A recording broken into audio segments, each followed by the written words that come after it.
Good morning everyone, welcome to my mini vlog.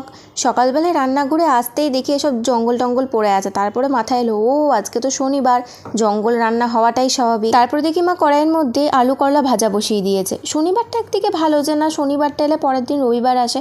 রবিবার মানে হচ্ছে অফিস ছুটি থাকে, তো শনিবারটা একদিকে ঠিক আছে, একদিকে নিরামিষ খেতে হয়, এই যা। তো তারপরে এখানে কাঁঠাল বসিয়ে দিয়েছে। আমাদের বাড়িতে নিরামিষ হলে 365 দিন এই শনিবার আর সোমবার কাঁঠাল হবে। কী যে এদের ভালো লাগে কাঁঠাল, মানে তাও কাঁঠাল চিংড়ি হলে তাও ভালো লাগে। তো কী করার আছে, আজকে শনিবার চিংড়ি ছাড়াই খেতে হবে, মানে নিরামিষ মানে কাঁঠাল করতে হবে।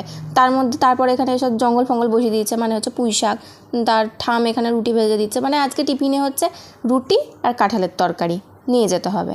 তো যাই হোক, আমি স্নান ধান করে এসে কী করার আছে, আর নিরামিষ যেহেতু খেতে বসে গেছি। আমার মিনি ব্লগটি ভালো লেগে থাকলে লাইক, কমেন্ট অ্যান্ড শেয়ার করো। দেখা হচ্ছে পরের ভিডিওতে।